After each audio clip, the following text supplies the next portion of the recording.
สบายดีสบายดีท่านผู้ชมเนาะสบายดีFCของบ่าวบ่นำกันเบิดสู่คู่สู่คนพี่น้องบ่ว่าสิอยู่ภายในหรือว่าอยู่ต่างประเทศกันคลิปนี้ก็เป็นคลิปที่พวกเฮาเกี่ยมจะได้เดินทางออกตลาดพี่น้องเอ้ยแต่ว่าก่อนจะออกตลาดนั้นเฮาจะได้มากินข้าวกินน้ำก่อนเนาะ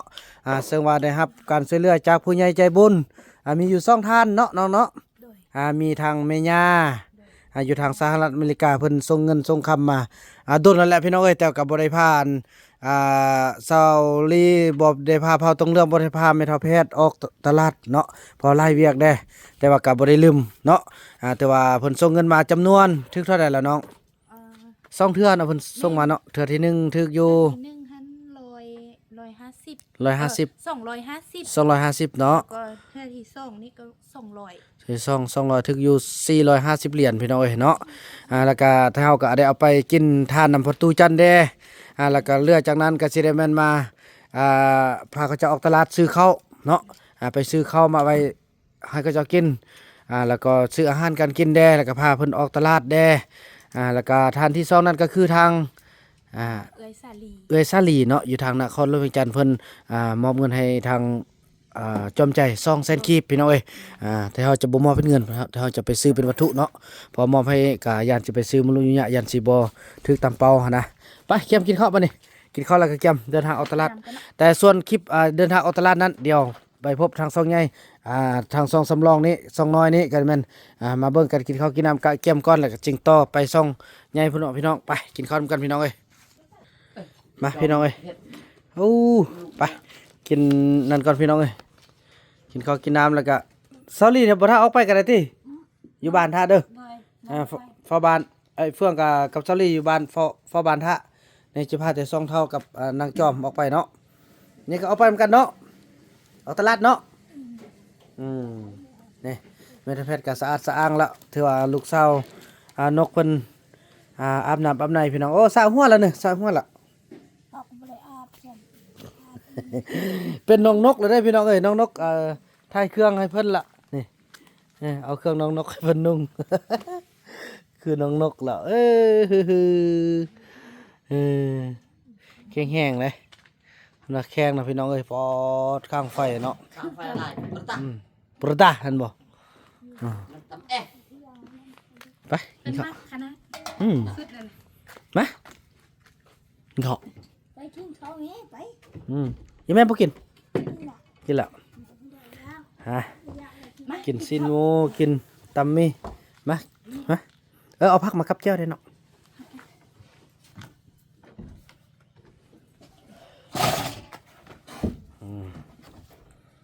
น้องจอมต่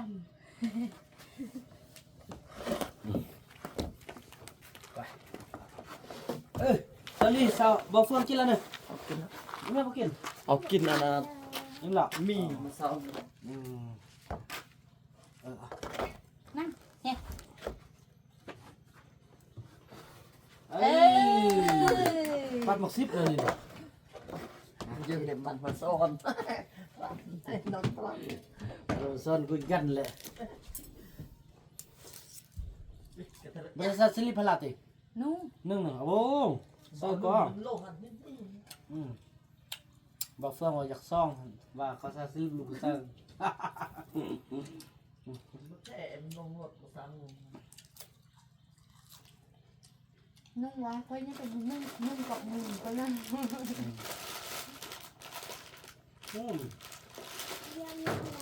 อกเลยว่าอยากออกไปตลาดนะ เนี่ยจะได้ออกตลาดเหมือนกันจะไปตลาดเหมือนกัน อันยังเนี่ยปันเอาน้ำแพทย์เด้กินข้าวหมดอย่างคอยอมยัง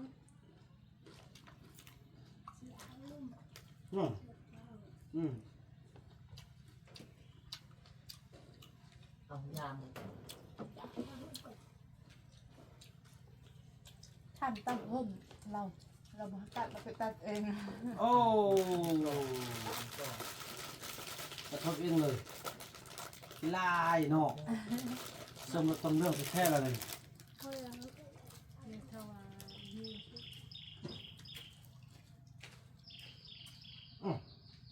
จะไปเมียขึ้นมาเด้อบ างทีเราไปเอาเงิน เมียขึ้นมาเด้อไม่ละ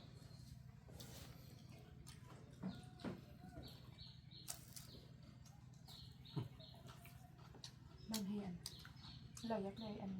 เสื้อผ้านี่เนี่ยหาเราไปเลือกเอาเสื้อผ้าได้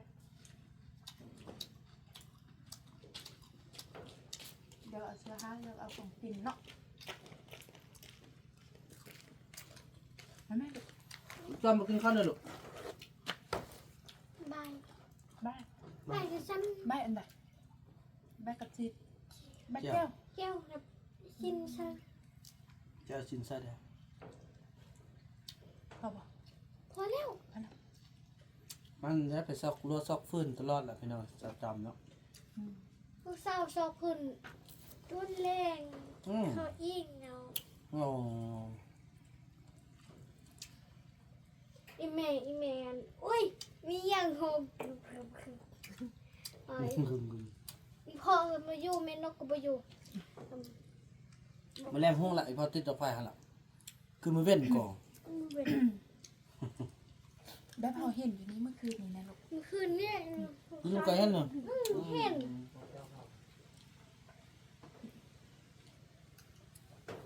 แม่นกที่ยัง กระดาษจำกระดาษชิ้นหมูลูก ชื่อหนู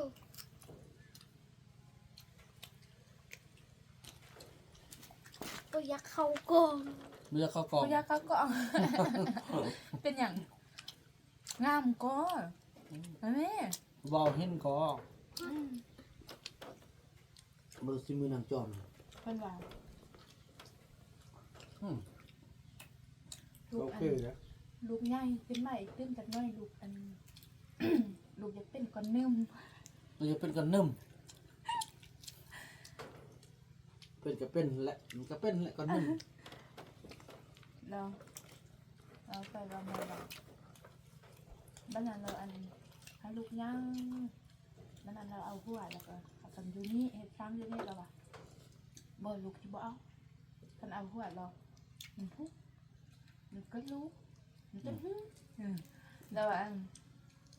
ลูกที่เป็นก้อนนึงแต่รถป้าย ลูกที่บ่เอาหัว ยานแต่บ่มีพ่อแต่ว่ามื้อหนึงเลี้ยงลูกมื้อหนึงเลี้ยงลูก มันคันมันได้ลีนเนาะว้าว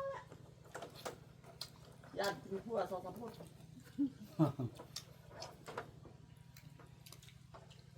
เขาบอกลูกว่า บอกกันเอาค กิ น น ลาว จะน้อยลูกเป็นก้อนนึ่ม ก็นึ่มลูกฮู้บ่มันยังก็นึ่มก็นึ่มกับผู้สาว ก็บอก มันยังกับเป็นโอ้ลูกโอ้โทษอย่าเปิดแม่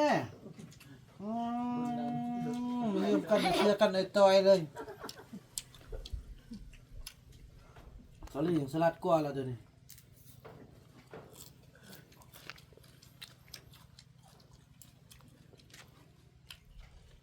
เอาแม่ยังไปขึ้นมา ไอ้แม่ยังบ่ได้กิน กินแล้ว แล้วนี่ก็ดีเจอเป็นลูกอยู่นำเต้ากับเข้าโรงเฮียนจอมกับอยู่นี่บักย่งกับไปทุกข์อยู่ป้าพุ่นต้นหมากม้าเนาะ ก็ว่ามันยงเนี่ยเด้อมันคนติดโรงพยาบาลเนาะ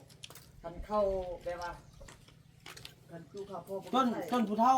ที่ มัน แท้ มันแห้ง ที่แท้เขาอยู่ลุ่มหันอยู่นำแม่เขาอยู่จุบักนู่นบักคูนเขาชวนเอาไป อืม ว่าอียงหันลูกชายอียงหันว่าเขาบอกไปอยู่นำแม่เขาก็ทอดแม่ อืม บักอีนูนบักคูนบักอีติ๊กชวนเอาไป ก็ไปแล้วเอาบุญรอดมาเข้าเฮียน อย่างอย่างตรงนี้น้อยซ้ำนี้แม่เจมาติดตาหุ่นแม่ลงไป กิน เขาบอกอยากเข้าไปฟ้าเขาอยู่นำแม่อันแม่อีสบ ต้นบ่ไอ้บ่เห็นเธอนะ นี่เนี่ยตอนอายบ่เห็น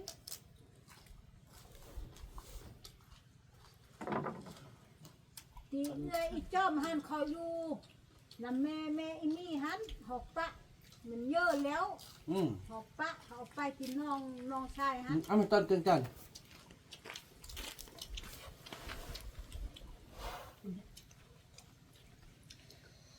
เพิ่น ดีของกินกับมดพี่น้อยจะได้เอาไปซื้อไข่ซื้อหยังซื้อไข่ซื้อหยังไว้ให้โอ้ เจ้าซื้อไข่น้องมีหลายเขาก็ต้มบัดเดียวเบิดก่อน บ่เฮาปั้นเฮาปั้นแบ่งไว้ มาแบ่งไว้เอา เบิ่งมัน โอ้มีเมีย2คนแล้วบัดนี้น่ะ ไอ้กิเจียวเอามาน่ะต้มบัดเดียวเบิดเลย บัดนี้เฮาแบ่งเฮาคั่วหรือว่าเฮาสิตำแจ่วกับย่าเฮาตำแล้วแบ่งเขาไปเอาเป็นแม่นกแล้วบ่แม่นเมียนกแล้วอันนี้น่ะเฮ้ย สำคือคนเมืองคือพวกเราบ้านเฮาก่อนอันนี้น่ะกันตอนเราเป็นสาวนี่สุดแล้วความงามนี่ลูกสาวของอันเจ้าเมืองแต่ก้อนนี่พี่น้องของอันเพิ่นนั่นว่าแบบผู้ใหญ่สุดน่ะของพ่อแสนทอง ข้าวแบบตะกี้เขาติดแตกซึกจากเสื้อนะ อืม แตกละบางจู้มันไปไทยจู้นี่มันไปบ่รอดนะ บ่แม่น ลูกแต่ไทยมาแต่ซานนโมกันมาแต่ไทยพุ่นน่ะจุดกำเนิดจุดอันหุ่นน่ะเขาเคลื่อนมาแต่ไทยพุ่นใดพูดมาแต่ตำนานนั่นมาแล้วมาดำรงชีวิตอยู่ไทยอยู่จังหวัดน่านหั้นมาฮอดหั้นหลังจากหั้นแล้วก็มันทางภาครัฐอยู่ทางไทยเพิ่นก็กวดตอนลงมามีพ่อบุญยืนหั้นนำพาระดมอีหยังต่างแล้วก็ลงมาได้แล้วก็มันจุนี้ก็จะมันแตกจักจุนั้นแหละก็แบบว่าคือว่าเนี่ยแยกกันหาอยู่หากินเนี่ยแยกไปแล้วบัดนี้ฮอดประเทศชาติบ้านเมืองก็เกิดซึกเกิดเสื้อแล้วก็คันเข็ดได้แล้วก็ข้ามไปหากันบ่ได้เดี๋ยวนั้นที่มาที่ไป ให้มันสุกก่อนกิน ถือว่าเขาเจ้าห่างกันนี่นะจากอยู่พอตรงเรื่องอยู่ลาวกับอยู่ไทยห่างกัน100ปลายกว่าปีแล้วตอนนี้เขาห่างกันเลยแต่ภาษานี่ก็ยังคือกัน เขามีก มั ระ นคือเก่า ทำนั่นดิ เขามีอาบน้ำแล้วเนี่ยนี่คือความจริงพี่น้องเอ้ยพอบ่าวมะนาวได้ไปศึกษาทอดบนเฮียนนำพอโทนเนาะผู้ที่เพิ่นได้เคียงคู่กับการพัฒนาอยู่นำพักน้ำลัดพี่น้องเอ้ยเป็นอาจารย์สอนเนาะก็ถือว่าได้100กว่าปีพอลูกชายของอันพ่อบุญยืนเนาะพี่อุดมสุขเสน่ห์พี่น้องเอ้ยเพิ่นได้เว้าให้ฟังเพิ่นก็สิมายามอยู่เด้พี่น้องอาจจะมายามพอตรงเรื่องอยู่ทางประเทศลาวเฮา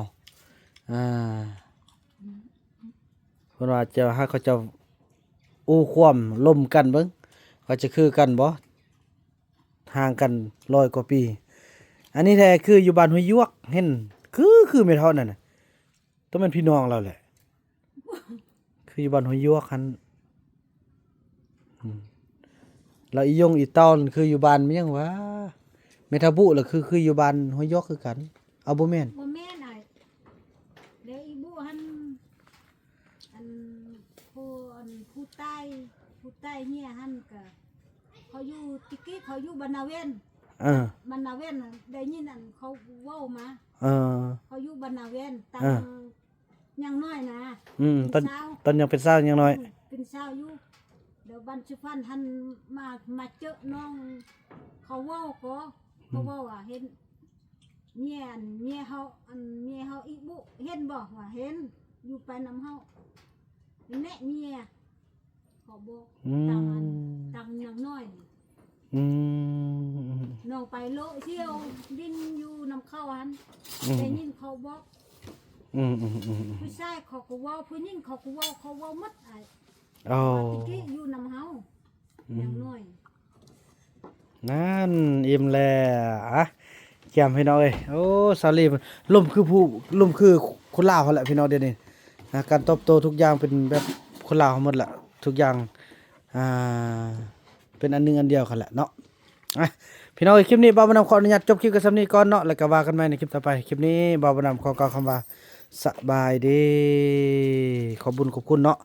พิเศษพี่น้องเอ้ยทางผู้ที่สนับสนุนนั่นก็คือทางเอ้ยซาลีเนาะเอ้ยซาลีแล้วก็แม่งาเนาะแม่หญ้าเอ้ยซาลีอยู่นครหลวงจันทร์แล้วก็ทางแม่หญ้าอยู่ทางอยู่ทางสหรัฐอเมริกาที่ส่งเงินส่งคำมาเนาะขอให้ทางสองครอบครัวนั้นอยู่ดีมีแห้งเจริญร่ำรวยยิ่งขึ้นปรารถนาสิ่งใดขอให้ได้ดังความมุ่งมาตรปรารถนาช่วยเหลือพี่น้องเพราะต้องเรื่องในครั้งนี้ขอให้ได้กลับคืนมาเป็น100เท่าพันเท่าโดยเถิดสาธุเนาะคลิปนี้มาบรรณาขออนุญาตกล่าวคำว่าสบายดี